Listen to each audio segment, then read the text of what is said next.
Welcome to the intersection of technology, cybersecurity, and society. Welcome to ITSPmagazine. Knowledge is power, now more than ever.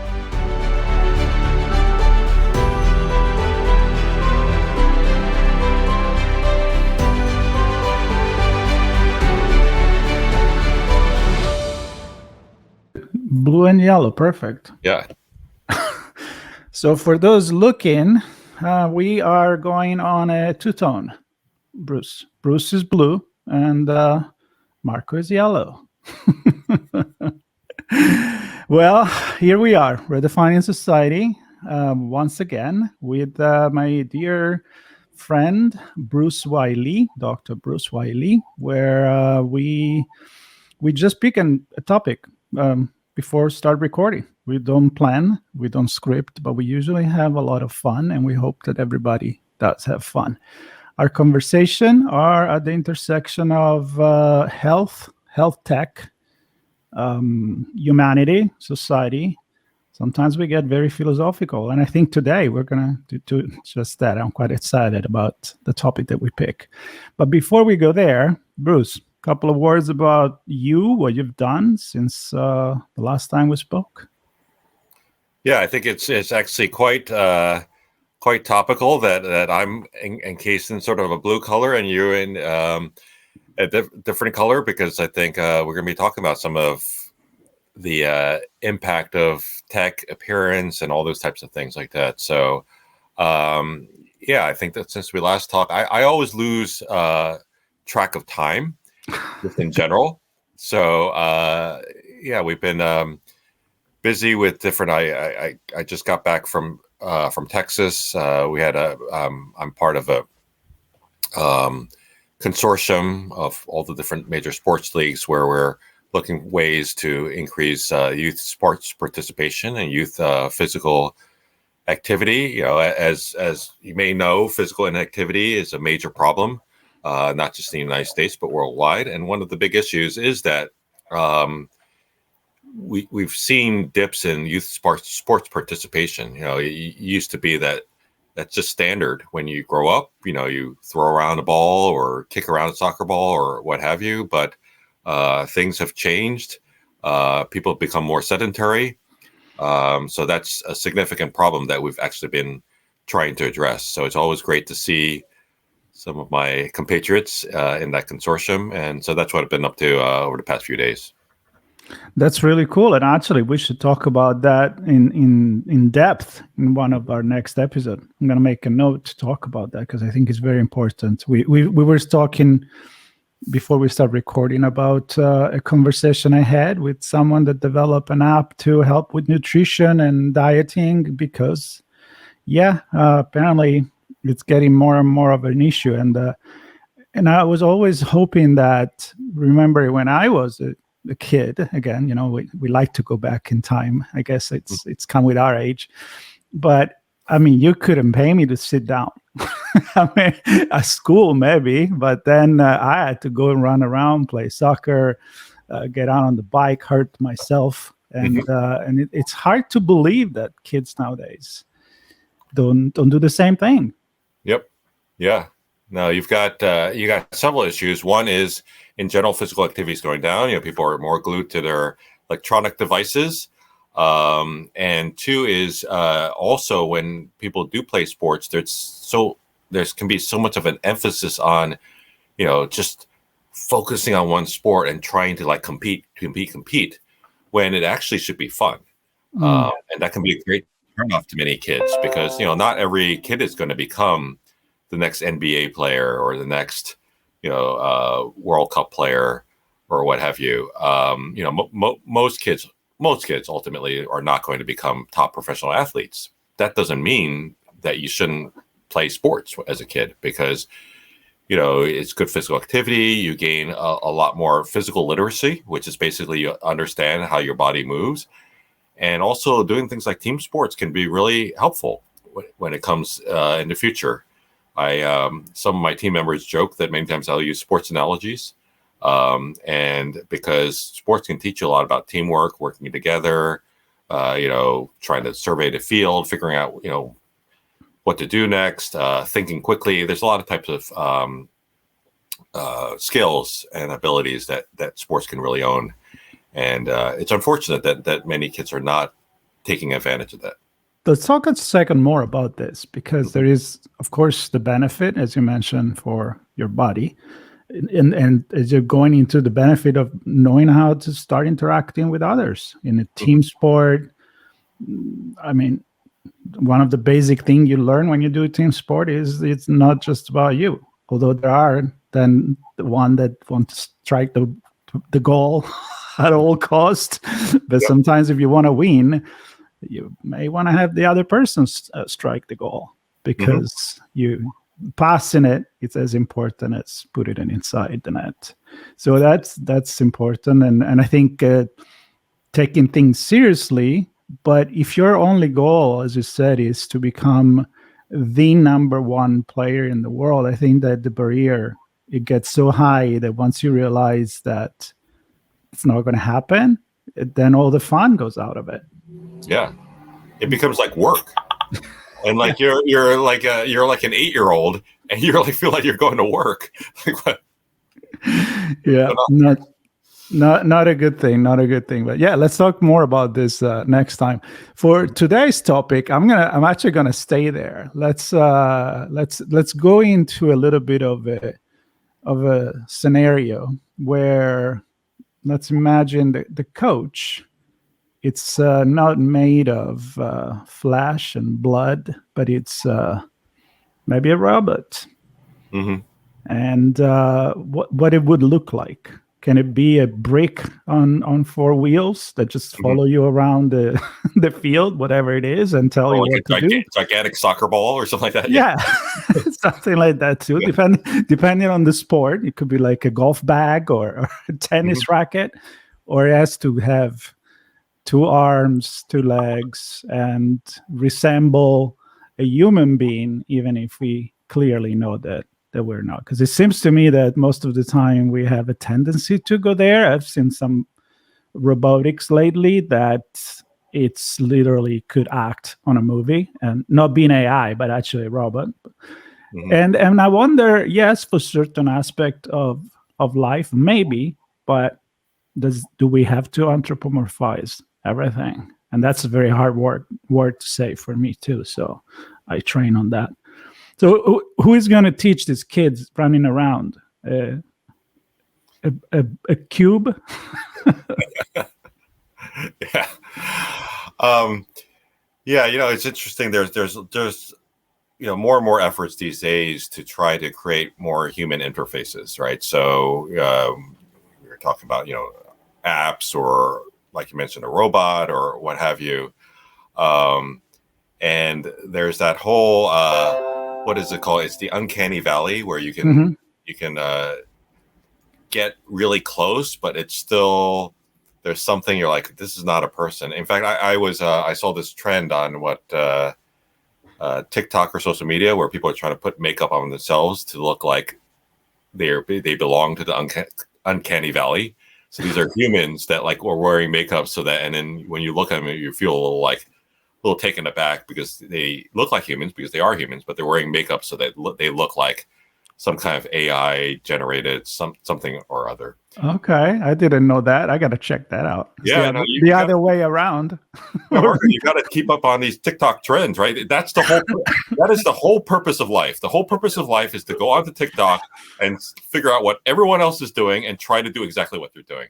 There you go. Any other purpose, right? I haven't jumped on the TikTok train when it happened, and I feel like it's a little too late now. I'm more on the LinkedIn one, and I don't know. We'll see. But this is interesting. It's almost like, let's meet in the middle. Let's welcome the robot by doing the opposite thing that I just started to say.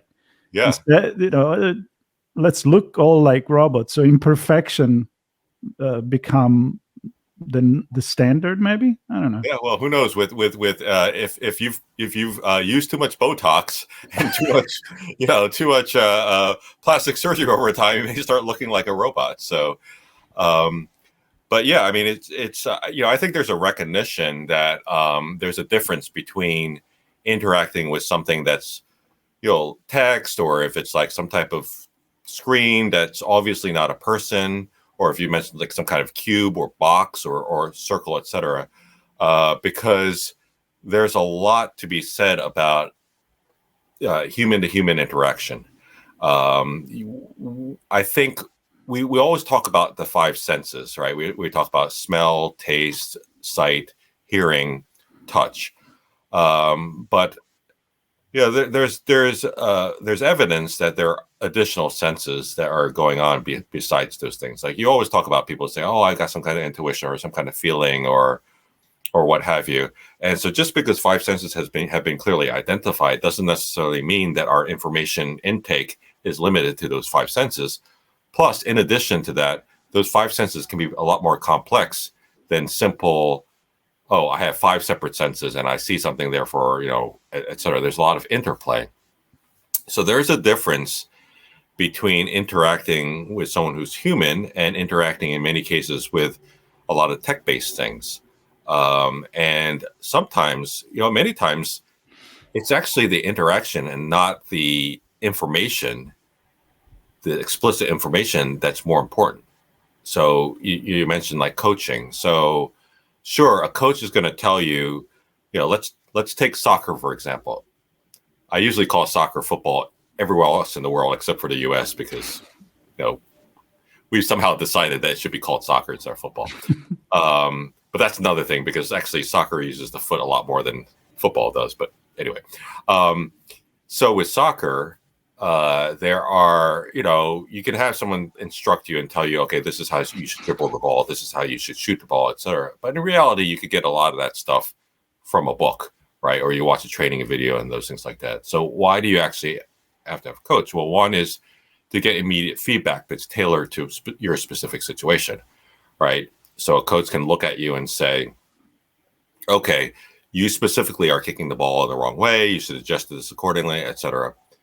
That being said, in theory, AI could do that, right? So sit there and say, all right, let's measure where your foot placement is and all these things, adjust accordingly. But the other things that a coach can do is they can offer encouragement. So they have to say the right things, encourage you to keep going and things like that. So can any type of program do that? Yeah, it could. It could look for certain cues and saying, Marco, you're great. You're fabulous. You're fantastic. That kind of stuff. Like, it can do that. But then the third thing is really just the presence. And presence is very important. And presence is the type of thing that's harder to replicate, right? So it's when you're with someone, you'll get certain feelings. You'll feel like that person is there. You feel like that person's supportive and behind what you're interested in doing. That person sometimes doesn't even have to say anything. Or sometimes, it can be as simple as like a look. You look at the person, the person gives you like an affirmative look, or just the body positioning is makes you feel better, and those things like that. And that's where a cube would not work unless you're used to interacting with cubes. Unless you grew up, everyone was a cube around you. You're like, I get this. This is how I feel most comfortable around cubes. Add arms and legs, then I start feeling uncomfortable. But cubes, so in that case, yes. But for most humans, I think they need a lot of that. They would prefer a lot of that type of feedback and that feeling that you don't really get from just pure voice or text or what have you. So. Okay, I definitely agree. I get that point. But there is that uncanny valley situation where we're certainly not there yet.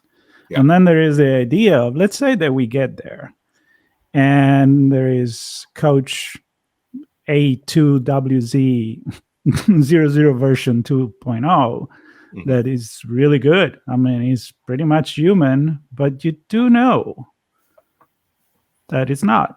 Or do we go into the future where we really cannot distinguish between a human and a robot? Plenty of movie about that. But I guess maybe there is time and place for different application nowadays that we are not to that level of even mixing human with robotics. So I'm thinking if you are bringing it to the next level of we need the eyebrow, the lift, the posture, and all of that. Absolutely agree with you. So probably should not robotics substitute the relationship with kids, especially being a coach, because it's a lot more than that. Yep. But let's say you go to the lab. Let's go back to the medical, because I know that there are virtual assistant that you go to touch a screen and they will give you direction to where is the office, where is not, and people seems to be quite fine with that. This avatar. Mm-hmm. But they still, even if it's an avatar inside a box, it still resemble a character that is human as possible. It's not going to be a cat, or maybe, I don't know. It's an idea that tells you, that's where you go to draw blood. Mm-hmm. So maybe in that situation, do we need that empathy that comes from looking like you, or would it be okay that you just touch a button and you talk? I'm going to bring again, I don't know why I'm in the cube world today. So, and you talk to a cube. Would that work? Yeah, I was about to ask, did you have like breakfast with the cube or something like that? I don't know. I'm looking around. I'm like, do I have cube today? Yeah. I mean, there's a spectrum of like how to, what technology is going to be used for. So if it's a simple task, like, you just want something, well, there's probably not a huge need to establish an interface. But an interface can help significantly. And, people realize that if you establish an interface, you could potentially develop more connection with whatever you're trying to use that thing for. So we know that there's certain types of technology that you can see people actually develop connections for, right? People's smartphones are no longer just phones. People treat them like a friend or what have you, or especially, you have these things like Siri or Alexa or something like that. People are talking to them. So it gives people a feeling they're actually talking to something. So we are moving that direction as a society, where things are becoming more and more personalized, and there are these cues that make them seem more like just straight flat technology. And we see that every day, right? We see that in like these interactive assistants, which are designed to actually, instead of having people like in phone banks ready to answer call, you jump on the chat, and in the meantime still throw an avatar on there. There's no need for them to do that. But you know what they're trying to do? They're putting the avatar there so you feel like you're actually communicating with someone. So whether one likes it or not, that's the way things are moving towards. Things are becoming more and more anthropomorphized, because there's just full understanding that you're going to get more of a feeling reaction, and you're going to potentially develop more connection if those things are in place. Yeah. What is after a while, right? At some point, you could see how people start getting confused. So, I think if there is one thing to say positive about humans, is that we, even if many times we do tend to resist change, or at least some of us do, we're very good at adapting. And I think this is a good example of that, because as we talk about the need for maybe the coach to be human for a lot of reason, maybe the computer robot doctor then of the future should probably resemble some kind of a human, I'm thinking. But we are interacting, you said correctly, with our phone, and ChatGPT, you can talk to it right now. I don't know if you had that experience, but it's interesting. I mean, it's kind of annoying still. I think there's a lot of work to be done, but you can have that conversation. We are at least maybe not in the form, in the physical world. We're still in a very uncanny valley. Yeah. But when it comes to voice, synthetic voice, I use natural language readers, and trust me, you can't tell that they're not real actors to tell the story. Yeah. And I think the same thing is happening. So at a voice level, we're there, and we don't have a problem in having a friend that is shaped as a smartphone. So Yep. we're definitely adapting to that. So I don't know if maybe in the future we will not really need that particular kind of human form to anthropomorphize everything if we adapt to interact. No, maybe paying more attention to the tone of the voice instead of relying on the expression of the face. That's true. Could be. Yeah, that's true. As I think as people get more and more used to certain types of interfaces, then they may not necessarily expect certain types of interfaces. I think if you were to take, say a smartphone, and say we took the smartphone, we jumped into our DeLorean time machine, and then we went back to when did Michael J. Fox go back to, like the 50s or something? Yeah, like that? The 50s. And then we were to drop our phone place, people wouldn't know what to do with it. I mean, they don't know how to interact with it. In fact, the opposite is true also. I saw, well, it was in some type of talk show where they took some people who were, I think, in their teens or something like that, and then they gave them like a rotary telephone and a few other things, and they didn't know what to do with it. They looked at the rotary telephone, they're like, tap, like, hello, hello, stuff like that. So yeah, it's true. It's humans, we adapt in different directions depending on what we're actually used to. So we have to keep in mind that back in the 50s or 20s or 1900s, the expected interactions were different, and what you expected to interact was. So you can't assume that it's always going to be like this way. I'm sure back in cave person days, interactions were totally different. So there can be a tendency to think that humans are always a certain way, but over time they can adapt. Mm-hmm. Absolutely, and there are certain culture, I think, that are more used to that. I think actually the Japanese culture about giving a soul to every object that is there from a religious perspective, and I love that, because ultimately we're still all made from the same chemistry, right? And I think I like that quite a bit. I'm fascinated by it.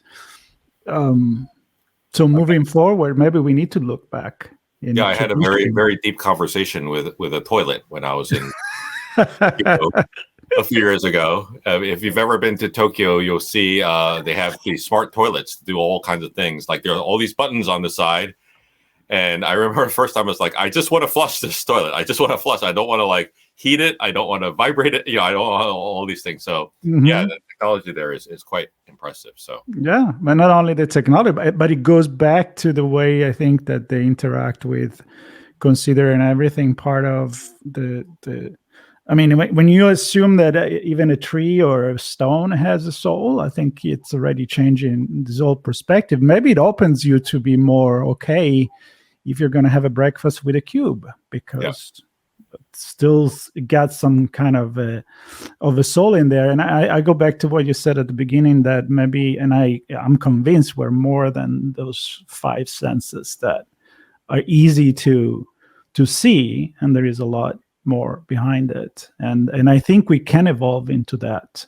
I don't know if with the help of technology or not, but we're definitely going there. I have an experience years ago. I was in Singapore for RSA security, and one of the guest of honor was Sophia, the robot, and this is 2017, so it was still just the head, and then you could see kind of the wire coming out. Kind of weird. have to say I was pretty weirded out. And then I had a guest that she's a comedian that is part of the team that gives Sophia, another robot like that, the personality.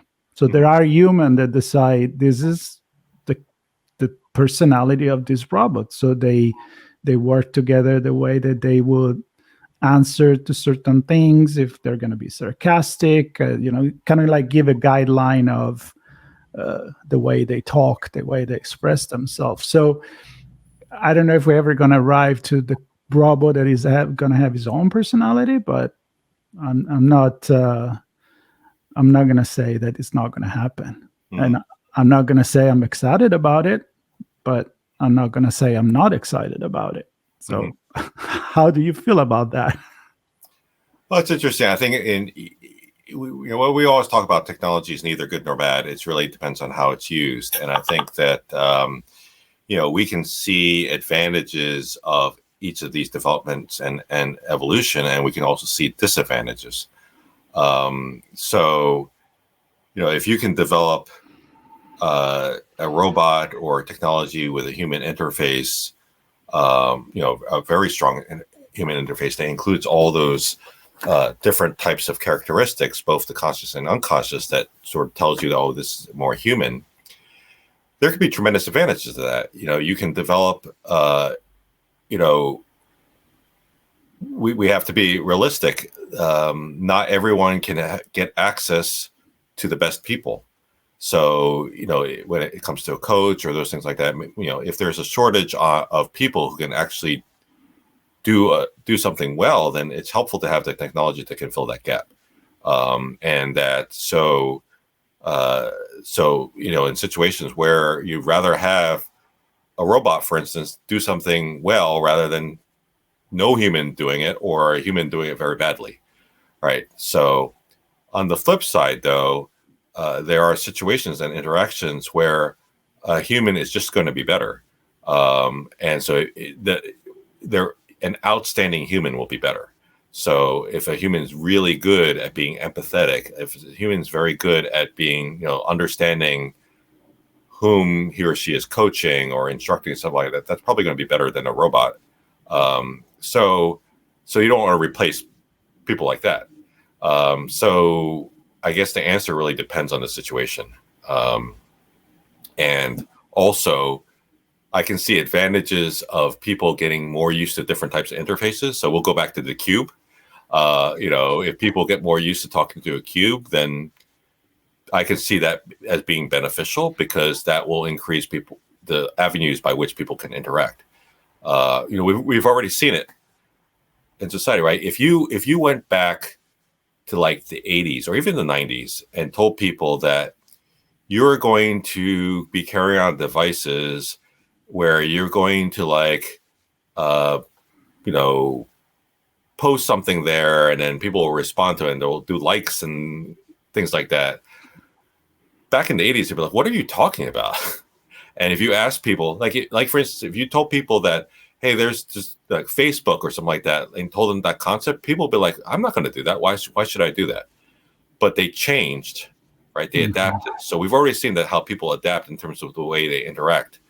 And so, yeah, I could see people interacting and say suddenly, yes, I do want to have a deep conversation with a cube. And that may be okay. It may be okay if it expands people's abilities to communicate in different ways and interact, but it will be problematic if people start to lose touch with reality, or they start losing the ability to interact with other humans, right? So that's one of the biggest worries, is when people all they know is how to interact via social media, that when you actually have to put two people together, they don't know what to say. So I think there's with everything, there's positives and negatives. So what we have to do is we have to manage the risks, and we have to steer things in a direction where it's most helpful for society. But we talked a lot for 2 years, all virtual, and then when we met, I think we did pretty good. We didn't need to talk in each other a phone facing the other direction. We did pretty good. Well, I realized that you were not a cube, and you probably realized that I was not a cube, or at least I was disguised as not a cube at the time. Yeah, and that was exciting. Jokes apart, you made me think something. So let's talk about let's go back in time when the car arrived. Mm-hmm. And that's always a good example because we can go through the entire evolution up to the autonomous driving car vehicles. So there was fear. Like, why do I want to trust some kind of mechanical thing with wheel when I have a relationship with my horse?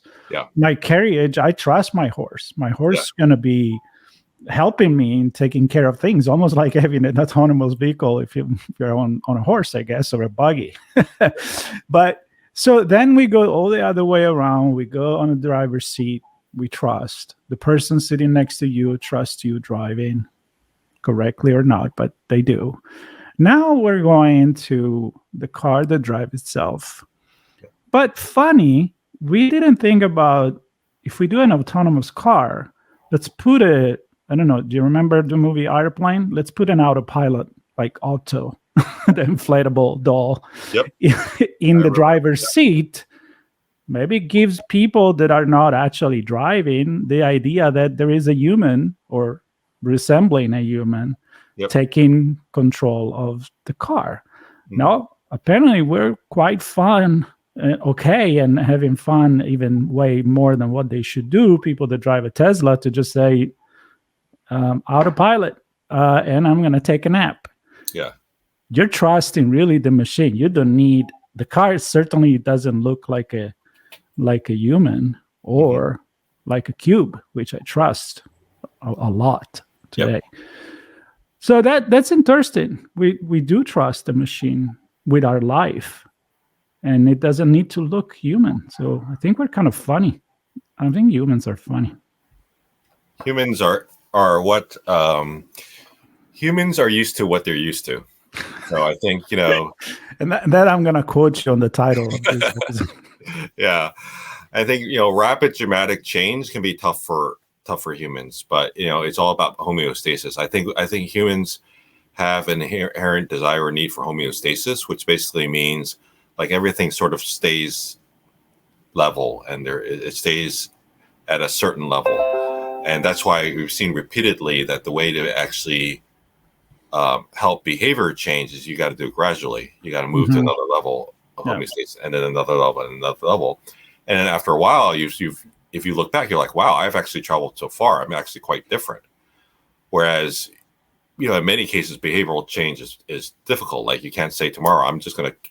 There are people who can do this, but and people like quit things cold turkey. But for most people, you need to do the gradual change. So similarly, I think humans get used to certain things. This is actually, we don't even have to look at tech specifically for this. Let's look at appearances, ranging from, physical appearance to like clothes and all those things like that. Like the way fads change over the years, you could take, what people consider attractive now is very different from what people consider attractive, in the 20s, 30s, 40s, 50s, right? Because people were used to something different back then. So it's all the same. It's just that what you take a technology lens, it looks a little different, but it isn't. It's a matter of humans becoming habituated with something. I agree. I think we got to the point of this, which is maybe there is not the right or wrong. It's about giving it time eventually to get used to things. And I think I strongly believe that what you said, I mean, we could definitely start interacting with non-human resembling technology. I'm going to go back to technology because you look back into the past and I think it's clear that we can adapt given enough time. Now, those that make the decision, they may decide that we're going to do robots that look like human, and there is not much you can do about it. But I know for a fact that it's really interesting how a lot of robotic research there inspired less by human, but more like from the animal kingdom, the insect world, because they can do things that certainly human can't. If you want to do something that crawl in very small opening. You definitely can't have it with 2 arms and 2 legs. You need to have some sort of a snake or some sort of a tarantula. So I think the inspiration come in many forms. Yeah. Now that you're going to go on a date with one of those robot, then I don't know. But I will go with a cube. No problem. You would. For sure. I'm going to have to write an article about my life with a cube. Yeah. I'll probably do that. Oh, yeah, man. That would be an interesting angle, so to speak. Yeah, let's see what I come up with. Yeah. Well, Bruce, this was fun. We kind of stick with one topic for a change, and we look at it from different aspects. We didn't set the title today of our series, so this is the time where we connect the carbon, the cell, and what is that other one? The carbon, the cell, the silicon. Silicon, yes. So I think we kind of covered that quite well today. Absolutely. We covered the cube too, quite a lot. We covered the cube yeah. quite a lot. If I don't usually do a cover for an episode, but I'm thinking I'll go talk to ChatGPT DALL-E 3 and tell it to give me a cube that has a podcast, and what's going to come up with. Probably a cube with a microphone. I'm going to make that prediction. Well, Marco, I'm picturing you hosting a party, and you walk into the party, and there's nothing but cubes all over the place. That could be an episode of South Park, probably. That'd be quite fun. All right, Bruce, thank you so much for another interesting conversation in your bar. Always a pleasure to come in there. I still don't know why there's not enough people. Actually, barely one person in there, which is you. And we got to do something about that. Yep. Absolutely. Maybe I'll send you some cubes. Send me some cubes. I'll station them in each of the chairs over here. So, all right, everybody. I hope you had a good time. I know we did. And you're going to share this episode, subscribe, because once a month we get together, Bruce and I, and we have this weird, uncanny conversation sometimes. But we hope you make you think, and you'll come back for more. Take care, everybody. Thanks, everyone. We hope you enjoyed this conversation. If you learned something new and this story made you think, then share ITSPmagazine with your friends, family, and colleagues. If you represent a company and wish to associate your brand with our conversations, sponsor one or more of our columns. We hope you will come back for more stories and follow us on our journey. You can always find us at the intersection of technology, cybersecurity, and society.